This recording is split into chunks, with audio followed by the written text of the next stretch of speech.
សួស្តីបងប្អូនកសិករទាំងអស់ថ្ងៃនេះនឹងមកបង្រៀនអំពីការធ្វើ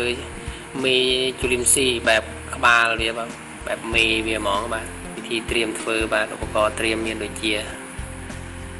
ធុងប្លាស្ទិកហើយនឹងអញ្ជីងថ្លឹងបាទកាកស្ករបាទកាកដំតានបាទស្ករងោហ្នឹងបាទត្បាល់បុកបាទត្បាល់បុកយើងហ្នឹងត្បាល់បុកចេកបាទដើមចេកបាទដើមចេកយើងដុសស្លឹកបានប៉ុណ្ណឹងបាទ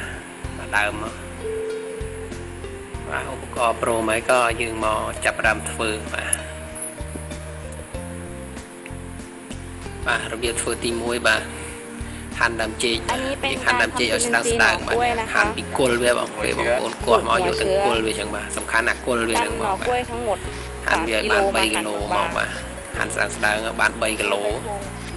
រួមមកទាំងដើមទាំងគល់វាទាំងអស់ហ្នឹងបាទហាន់ឲ្យបាន3គីឡូវិធីទី2បាទបុកវាបាទបុកវានឹងក្បាលបុកឲ្យម៉ត់បាទបុកកាន់តែម៉ត់កាន់តែមានទឹកច្រើនបងប្អូនឲ្យម៉ត់បាទយើងបុកឲ្យជ្រូកស៊ីចឹងបងប្អូនថ្លឹងវាបាន3គីឡូបាទដាក់ទៅថ្លឹងឲ្យបាន3គីឡូបាទវិធីទី3បាទដាក់កាកស្ករ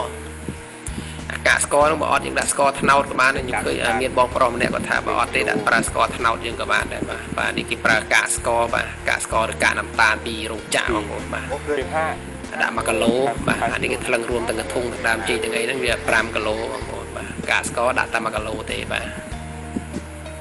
តែនេះថ្លឹងរួមបាទវាឡើង5គីឡូចេក3គីឡូកធុង1គីឡូស្ករ1គីឡូឡើង5គីឡូបាទវិធីទី4បាទ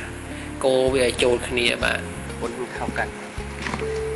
កូរវាចូលគ្នាអញ្ចឹងបាទកូរវាសប់អញ្ចឹងកូរដៃក៏បានបើយើងមិនផ្លាច់បន្លាដៃយើងច្បល់ទៅចេញទឹកហើយបាទអានេះវាអាចបាញ់បានបាទបាញ់ដូចជាពៅដើមចេកបាទស្រូវយើងបាទបាញ់ជំនួយឲ្យវាល្អបាទយើងយកទៅបាញ់បាទបាញ់ស្រូវបាញ់ដើមចេកបាញ់ពៅបាទបាញ់ចំណាំផ្សេងៗបាទបងប្អូនអាចបាញ់បាននេះវាគឺជាមេជូលីនស៊ីបាទវិធីទី5បាទផ្អាប់វាទុក7ថ្ងៃបាទបិទកម្របវាមិនបិទឲ្យជិតពេកទេបិទប្រហើវាបាទមិនវា7ថ្ងៃបិទខ្លាំងពេកអានឹងវាមានជាតិហ្គាសបាទវាអាចផ្ទុះឡើងបាទគេថាអញ្ចឹងបងប្អូនខ្ញុំមិនដឹងដែរបិទវាហើបបាទក្រុម7ថ្ងៃយើងបើកវាគោម្ដងបាទបើកព្រឹកគោល្ងាចបាទព្រឹកម្ដងល្ងាចម្ដងបាទហើយយើងអាចយើងវាប្រើបានដល់ពេលយើងប្រើបាទថាវាយើងក្រងវាបាទយើងយកឲ្យត្រង់វាបាទขั้นตอนទី2ទី6យើងនិយាយទឹកដាក់ទឹកដាក់កាកផ្សេងបាទយកឲ្យក្រងក៏បានដែរបាទមិនយកកាកដំណាមមកចាកាយើងធ្វើមកយើងឲ្យទឹកទៅស្អាតទឹកផ្សេងទៅកាកផ្សេងកាកសល់ហ្នឹងយើងមិនយកទៅណាយើងយកទៅដាក់ក្រោមគល់ឈើអញ្ចឹងហ្នឹងបាទ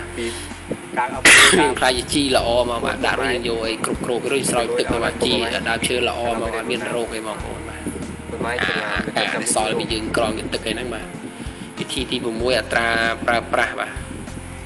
អត្រាប្រើប្រាស់គឺ2ស្លាបព្រាបាយជាមួយលាយជាមួយទឹក20លីត្របងប្អូនលើសពីហ្នឹងអត់បានទេបាញ់ទៅងាប់តិចមកបន្លែស្អីហ្នឹងបាទលើសជីវៀនទៅស្រូវហើយបាទគាត់ថាប្រើលើសពីហ្នឹងបាញ់ទៅងាប់បងប្អូនបន្លែហូបស្លឹកហូបអីហ្នឹងបាទអត្រាប្រើវា2ស្លាបព្រាលាយជាមួយទឹក20លីត្របងប្អូនរបៀបចុងក្រោយមកការលាយមេជូលីនស៊ីបាទបើយើងចង់បានបរិមាណច្រើនបាទបងប្អូនបាទប្រើអត្រាមេជូលីនស៊ីដែលយើងត្រងបាន1លីត្រហ្នឹងបាទយើងប្រើយ៉ាងយើងប្រើច្រើនណាបងប្អូនយើងត្រូវការច្រើនមេជូលីនស៊ី1លីត្រទឹក20លីត្របាទកាកស្ករ1គីឡូបាទយើងផ្អាប់ទុក7ថ្ងៃទៀតបាទអាហ្នឹងយើងយកទៅលាយ2លព្រាយើងប្រើបានច្រើនហ្មងបាទតែយើងចង់ប្រើច្រើនអាហ្នឹងបងប្អូនបាទយើងបាញ់បានដូចជាអំពៅបាទឲ្យវាជំនួយវាល្អស្រែយើងនឹងបាទស្រែប្រាំងស្រែភាសាហ្នឹងបាញ់បានបងប្អូនបាទចេកបាទបាញ់បានដូចគ្នាបាទសូមអរគុណដែលបានគាំទ្រ